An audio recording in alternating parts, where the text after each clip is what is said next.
Fish live and breathe water, right? Of course they do. Fish are in the water, and we're on land.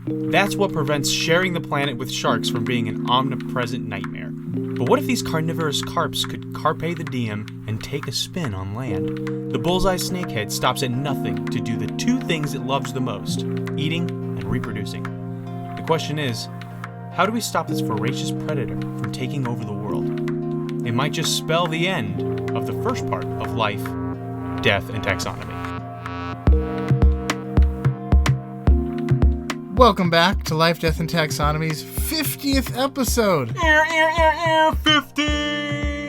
Capítulo 50! That is Spanish for welcome to Life, Death, and Taxonomy. It's 30 minutes times 50 of interesting animal info. Right now, we're going to sit here for 25 hours. Nice. See that, Matt? Yeah. No, we're not. Because I'm Joe. And I am Carlo. And today we're talking about the Bullseye Snakehead, which is a classic Floridian story in that it's from somewhere else and it's really just making the place worse. But yeah, Bullseye Snakehead. That's what we're talking about today. Oh, we're not going to talk more about that later? Yeah, we are actually. The very first episode you say, but you don't say but more on that later. Actually, sometimes I don't. When I would say something else when there is nothing that we're going to talk about that later. But more on that later? But more on that never. Mark? Yeah, hit us with some knowledge. Some taxonomical knowledge? Sure. If you like that kind. I do like that kind. It's about second ranked of the three things from the title. So death, then taxonomy, then life, right? Incorrect. Oh, but you know what is correct? This animal's in a kingdom you know, you love, and are in. Spoiler alert, because I said animal already. It's in the kingdom Animalia. This animal is in the kingdom Plantae. It's in the phylum Chordata. We're back to Chordata again. Mm-hmm. Class Actinopterygii. I knew that one. Yeah. We've done it before. We've done it several times. This is a fish. I looked at it and I had never seen it spelled before, but bony you fish. said it. Yeah. Bony rayed finned fish, I think, is the official term for that. It's in the order Anabaptists. I mean, Anabantiformes or Anabantiformes. These guys go for full submersion. They do, don't they? They sure do. The family, Chanidae. Sure. Not bad. I'll believe it. Genus Channa. And the species, binomial name, is Channa-Marillus. Actually, it's Channa Marilius. Marilius, yeah. Channa Marilius. I like that way better. Than what it is. But it is also known as, well, in certain scientific circles, it's known as Fishzilla. Okay. Yeah. Also the Great Snakehead, which is boring. Bullseye's way better than Great Snakehead.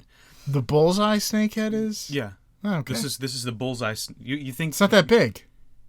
No, I think Bullseye Snakehead is a better name than Great Snakehead. Well, I'm thinking about the giant one or the gargantuan, whatever the first one you said. No, there's Fishzilla. Yeah, it's not that big.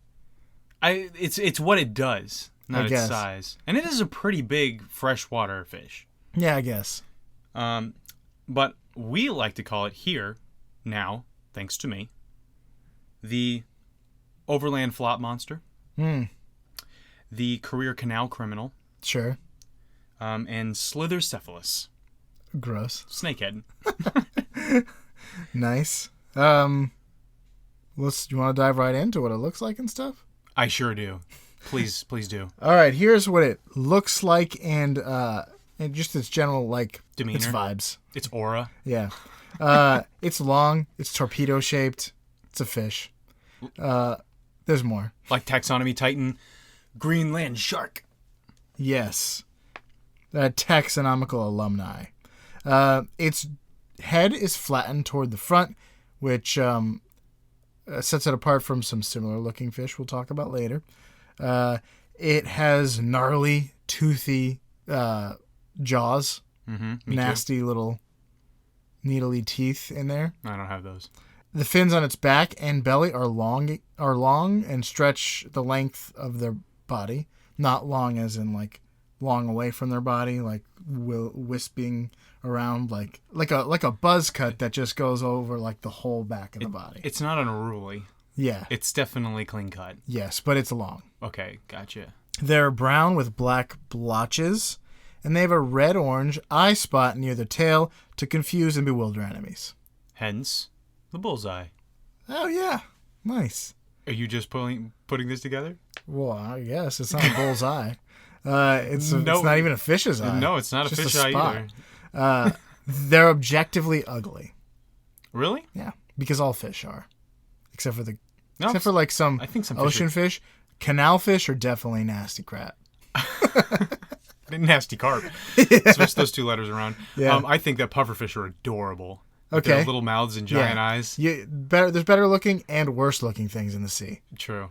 Very true. But that brings us to...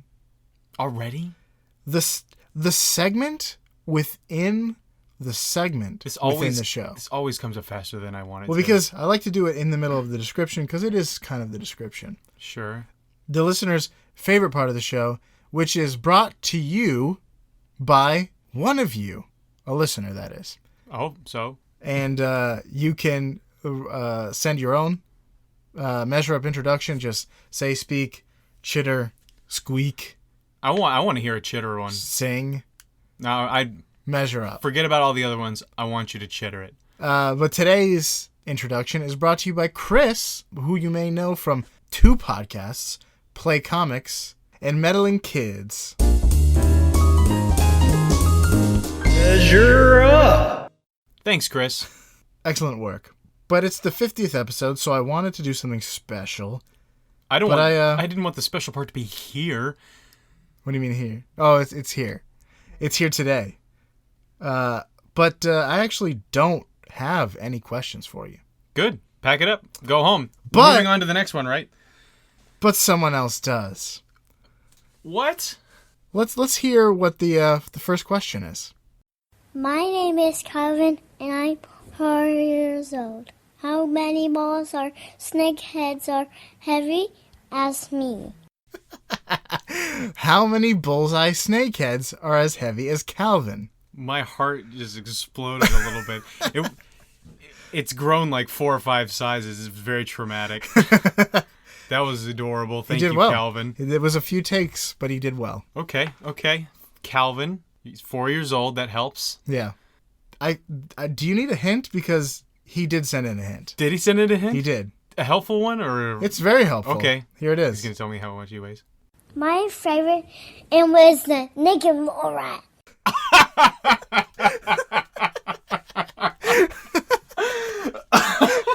His favorite animal is the naked mole rat. Oh. Now, a 4-year-old named Calvin, whose favorite animal is the naked mole rat, how many bullseye snakeheads would go into such a person? The extra neurons that Calvin has to hold the naked mole rat information, that's gonna really change the average weight we're dealing with here. Man, you're making me really want to look forward to Measure Up. This is great. The only problem is I have no idea how heavy Calvin is. He's your pretty typical 4-year-old. He's 4, yeah. Like I know what the typical 4-year-old weight is. I mean, he might weigh. Does 50 pounds sound like a lot? I think that sounds like a lot. That's a hardy dog. You don't know the answer. Do you know the answer? Oh, I don't. Calvin knows the answer. Oh, does Calvin know the answer? Yeah. Oh, okay. Well, I want to get through this so I can hear him say it. How heavy did you say the bullseye snakehead was? It is 9 pounds. I actually didn't say that. The bullseye snakehead is 9 pounds. Okay, 9 pounds. Or the large end of the spectrum, 9 pounds. That is a very heavy fish. I'm gonna say 4.5. Oh no, that's too much. Let's see what the answer is. I'm sorry, Calvin, if I got this way wrong. Calvin is actually 42 pounds. Oh wow! Oh, so I'm like right there. Here we go. 4.6 bullseye snakeheads. Oh my goodness. I'm so happy I did service to Calvin. Yeah, you got it. Nice. You thought maybe he was like just a few more pounds. You said you went with 50, right? No, I went with 40. Oh, nice. Yeah, just Like he's 2 pounds 40-ish. heavier. Nice. He's got a little bit more muscle. Yeah. And also those extra neurons from knowing about the naked mole rat. Listening to this podcast actually lets you learn a lot, and those neurons weigh a little bit extra. So if you step on the scale and you notice a couple extra percentages of a pound, now you know why. Let's move on to length. They are about 31.5 inches on the upper end. I actually don't have a question for this one either, but somebody does. Uh-oh. My name is Julia, and I am 6 years old. How many bullseye snakeheads would be as tall as me? How many bullseye snakeheads are as tall as Julia, do you think? This is going to be the best episode ever. This is great. It's a pretty hard one. Maybe you need a hint. Sure. I can't say no to a hint at this point. My favorite animal is the star-nosed mole. Star-nosed mole. They do not like cute animals. These adorable kids do not like things that could challenge their adorableness. They like skilled animals. Yeah, they like interesting animals. Yes. It's not cute ones. All right, well, she's 6. Mm-hmm. You may have seen on the Instagram or on Facebook her relative height to Calvin, because there's a picture of them wearing Life, Death, and Taxonomy t-shirts. But yeah, so you can see how tall she is compared to Calvin, and you know how much Calvin weighs, so that might help you guess. Nope. I'm going to say 1.3. She is 46 inches tall. Let's hear the answer. I'm not right. 1.4 bullseye snakeheads. Good job, Carlos. You did it. Yes! You did it. Yes! Thank you, Not Julia. only did you do it, she knew you would. It was that confidence Yeah. that I received through the airwaves from Julia that allowed me to persevere to the end and have the best measure up ever. It was, yeah. You got it right, and you had some good question askers. Oh, man. I think we should end the episode at this point. It's all downhill from here. We've got so much more to do. Yeah, but that's it. We now we know just the relative size of this fish compared to 2 tiny taxonomy titans. Awesome. Can we do this every time? We'd have to start paying them. Please. We'd have to keep them on retainer. We'd have to keep- All right, let's move on to their range. There are measure-up consultants. Yes. It's originally from South India, Pakistan, Malaysia, and southern China, and it can be found in freshwater reserves throughout warm regions. But it's an invasive species in tropical regions also, preferring temperatures above 50 degrees Fahrenheit. Or waters above 50 degrees. Me too. Yeah, same. That's pretty much... Actually, anywhere close to 50 degrees is unacceptable. Yeah, at least it's above freezing. You're not in freezing water. It's a notable invasive species in South Florida. It was first introduced to the C-14 Canal in Pompano Beach. It's been confirmed in waterways throughout Pompano, Coral Springs, and Margate. We are in the epicenter right now. We sure are. It's reported throughout South Florida, though it's often mistaken for native species like the bowfin, which has a more rounded face, not like the flattened face that the snakehead has. Okay. If you'd like to see a video of a man named Chris catching a snakehead in the C-14 Canal to epic music, there will be a link on the episode page on ldtaxonomy.com. Okay. Let's move on to some fast facts. They spawn in the spring and summer with peak periods in March and August. Adults will herd young fish in the shallows of canals and rivers until they grow to 6 inches. Parenting from fish. You don't normally see that except for in Pixar classics. And this also helps them be invasive. Yeah, because it helps them survive. Being good parents Yeah. helps you invade. It also helps that they have over like 30,000 eggs inside them, and they lay about 4,000 eggs. I'm not sure what happens to those or if that's even accurate. I just saw 2 different numbers. I read they could lay 150,000 eggs in a year. Okay. So they might lay multiple times? I think they spawn several times a year. Okay.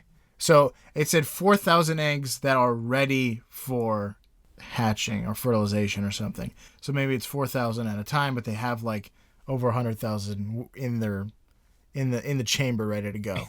Yeah, ready to... They are actually aggressive parents when it comes to protecting their young. And they might even bite humans when their babies are threatened. So watch out. Yeah. If you're swimming in the C14 canal, though, you're already lost. Like, don't go in there. Well, it's not just the C14 canal. Yeah. It's now all of South Florida's waterways. Well, not confirmed. Not confirmed. It's throughout the 3 cities I just said, and it's been reported in other places, but they haven't been able to confirm those. Okay. It's reported like all the time. They just haven't been able to confirm. They just show up and everybody's gone. Yeah.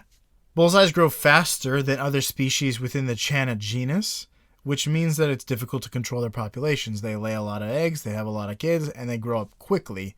So they push out of that like vulnerable stage quickly. 31 snakehead species are listed as prohibited non-native wildlife by the Florida Fish and Wildlife, which means it's illegal to own them, and they could pose a threat to Florida's ecology and the health of Floridians.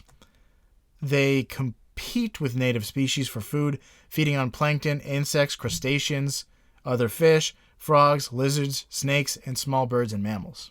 Yeah. It's quite a menu for a fish. A repertoire. I was going to say a repertoire. Like Rubber towel. A rubber towel, yeah. But there's good news for Florida's native species. They are good for sporting. And they've been caught both on live bait and on jerk bait, which I don't know what that is. I'm just pulling this out of the air, but I think it's like that fake bait that you jerk the fishing rod to simulate something swimming. Oh, okay. And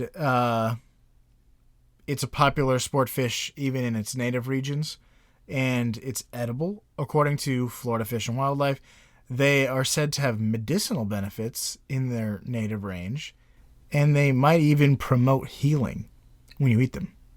Okay. Sure.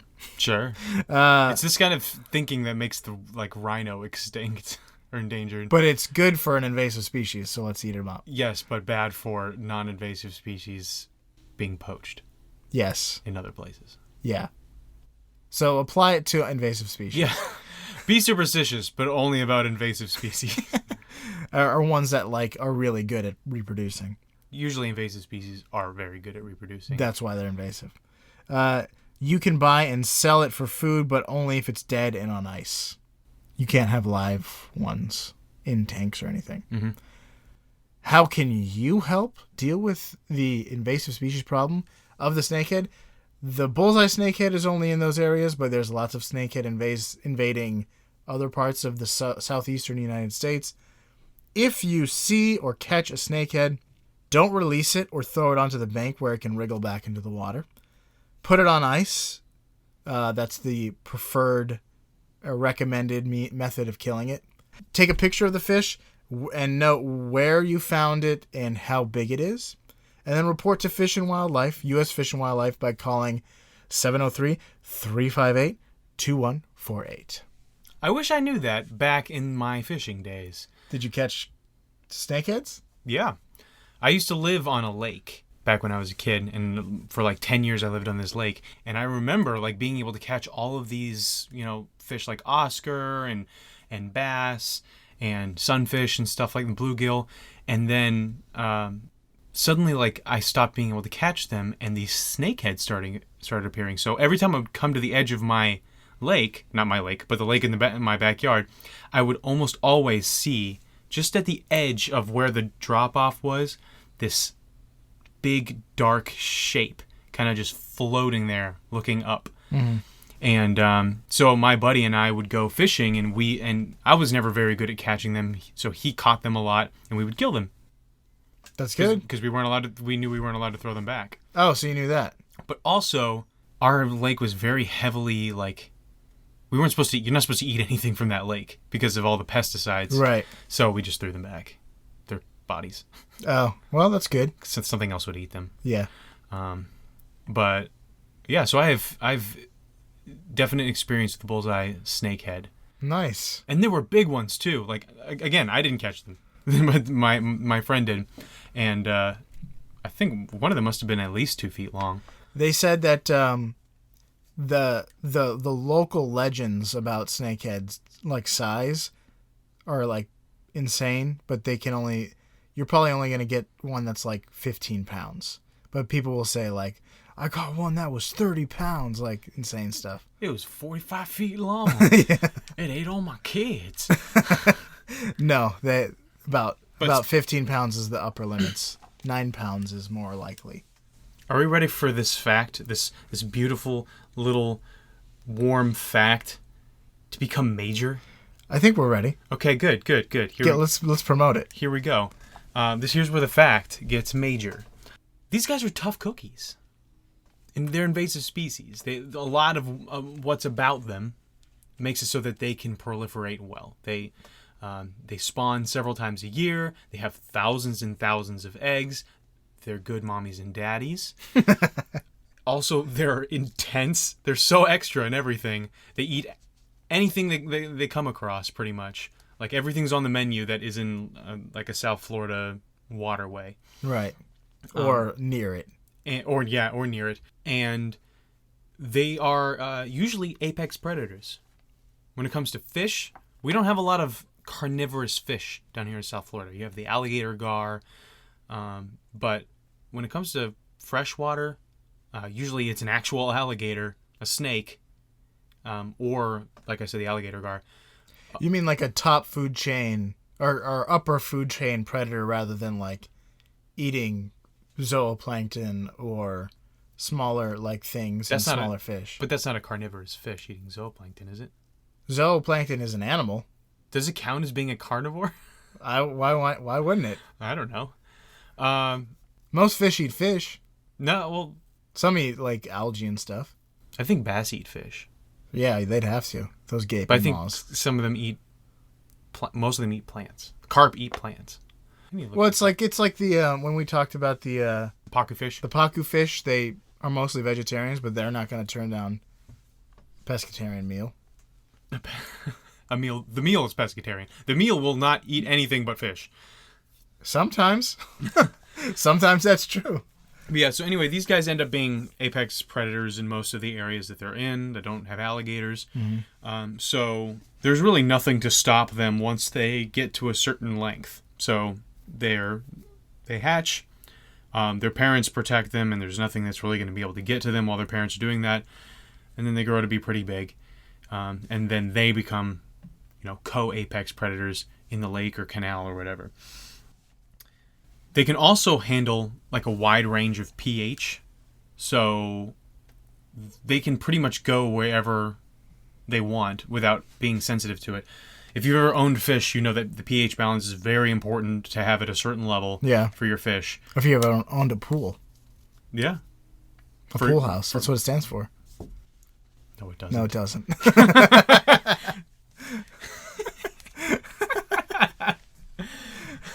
The pool house balance of 7. So that also helps them go anywhere. And here's clincher number 1. They breathe air. I know that we mentioned air-breathing fish in the last episode with the shoebill, but let's go into it a little bit more here. The entire order of Anabantiformes, what did you call them? Anabaptists. Yeah. They are lung breathers, quote unquote. They don't actually have lungs, but what they do have are complex gill organs called specifically the labyrinth organ. So, little minotaurs in there. Yeah, insert toccata and fugue in D minor here. The labyrinth organ. How can you say labyrinth organ without doing that? So it's a lung-like addition to their gills that lets them breathe air. Again, I grew up on a lake that had a bunch of these fish, and it was really weird because, like, in the stillness of the morning, the water would be dead calm, and suddenly you'd hear, And you'd be I like, hate "Oh it. my gosh, what was that?" And it's a snakehead taking a gulp of real human air. That's for us. Can't That's steal all that from us. oxygen. It's such a labored sound. Yeah. Like, what a life. Have you heard it? Yeah. Yeah, so what a life. Well, they can obviously filter the oxygen out from the water, but they also take in air when oxygen is low, but I don't know why they would have to do it in like a big lake. They should be fine. Smaller canals. But in my lake it wasn't like huge, but it was, decently sized. And so I figured there's a lot of oxygen in there. Did it have one of those fountains? No. That oxygenates the water. Oh, really? Yeah. Interesting. Nope, we didn't have a fountain. So maybe that was it. So the difference between a snakehead and other Anabaptists is sheer tenacity. I'll just let that analogy just peter out right there. As long as it stays moist, snaky snake can live out of water for 4 days. Get out. 4 days. That's as long as we can live without water. That's all. We can live without water as long as that thing can live moist without water. And, like, if you're Tony Stark in the new Avengers 4 trailer, you're doing really well after 4 days without water. Are we... I don't want to talk about the Avengers. So let's wrap our heads around the fact that, like, you can throw a snakehead onto the water, or onto the land from the water and think, all right, it's going to die soon, right? Nope. It'll be there tomorrow. Yeah. And it'll be there the day after that. As long as it stays moist. If it rains, man, that thing's good to go. Yeah.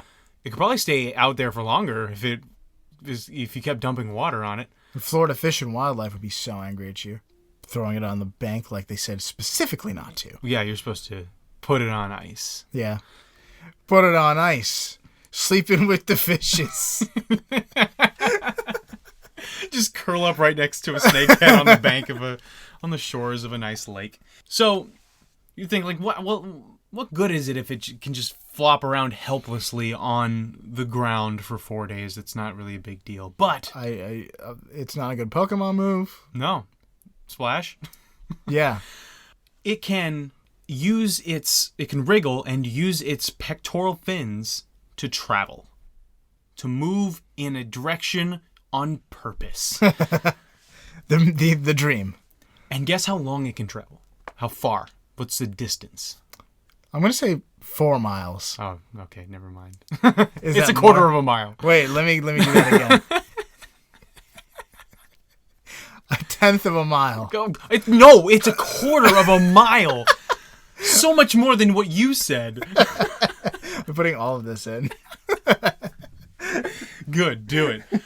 But still, a quarter of a mile. If you've ever flown over South Florida, like flown into Fort Lauderdale International Airport, you look down during the day, there is no body of water that's not a quarter of a mile away from another body of water. Yeah. The whole thing is just like sunken with like raised edges for houses. Yeah, so basically we all live on what was once a swamp that was completely flooded during the summer months and was during the drier months it would recede and burn.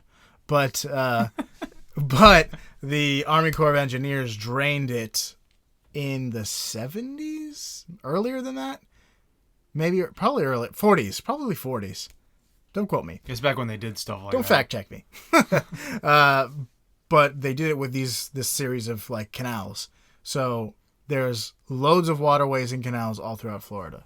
Yeah, so that means that if a snakehead's like, I smell some water over there, can wriggle out of the whatever canal or lake it's in, and then just paddle its way over to the next one, go in there, and if more than one goes in there, of different sexes, suddenly you now have a snakehead population in that new place. Yeah. And it can tolerate the pH. It'll kill and eat everything it finds. There's nothing that'll eat it. So this is why we have an invasive snakehead problem. Yeah. In South Florida. So if you're in South Florida and anyone tells you don't worry about this water, there's no gators in it, they're lying, because there can always be gators in it. Because most of the waterways are connected, and if they're not, gators can move across. Yeah, move across the land. Same sitch for the snakehead. Right. It can go like Johnny Cash. It goes everywhere. You had to. It's a 50th episode, right? I had to. Yeah. You had to. But just to picture this, you have this 3-foot, what'd you say, 19 pound? Or 9 15. pound? 9 to 15. So 3-foot, 10-pound fish that leaves the water where it's supposed to be. And then just like trundles across your yard. Gulping oxygen that belongs to me and my kids. Yes. It's this hyper-aggressive carnivore fish, and it just goes to another lake. You didn't think it was there before? Now it's there. Yeah. And if it takes 4 days to go that quarter of a mile, who cares? He's got that kind of time. Yeah, especially if it's drizzling. And he's going to eat a couple mice along the way, because they can eat. They eat rats and mice and stuff. Yeah. They eat mammals on the land. What kind of mouse are you? It's a fish. It doesn't go that fast. Are you a man or a mouse? What kind of a mouse is this? There is an urban legend that a snakehead ate somebody's dog, and that is not true. Although if you type in snakehead eats dog, there's gonna be like, keep your dogs away from the water articles, and then you read it and you're like, it's just an urban legend. You should anyway, just because of gators and maybe and otters. I thought you were gonna say bears.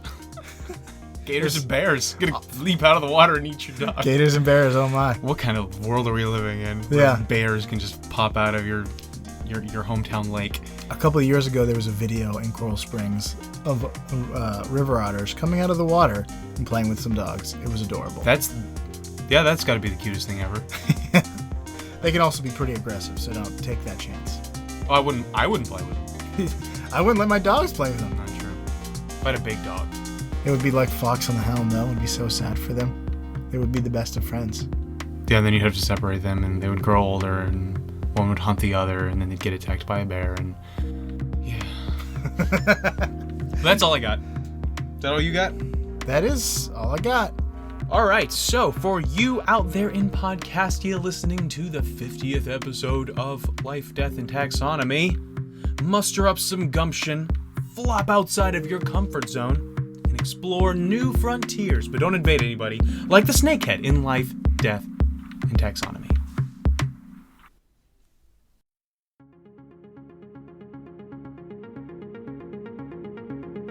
It's episode 50. That means we've been doing this gig for almost a full year. And it means that we're at the end of yet another interesting season of Animal Info. Right, and we want to thank each and every one of you for listening, for subscribing, for learning, and for just being you. We'd do this even if there was just one listener, but I'm mighty happy that there's more than one. Me too. We also want to thank some people who have helped us along the way this year, like Joy Poole. And her adorable kids, Calvin and Julia. And Megan from Ona Lit Class. And Bibby, my wonderful wife. And Brian, our wonderful artist, who you can find on Twitter at xnamaru. We'd also like to shout out those people that left us a review on iTunes, who are also wonderful, like Pool Housewife and APB Finance. Thank you guys. And remember, a new season means new animals and interesting info about them. So be sure to check back here next week for more zany antics and ridiculous animal measurements. So until then, thanks for listening, and remember to tell everyone you know about the wonders you've witnessed here. And we'll see you next week on Life, Death, and Taxonomy.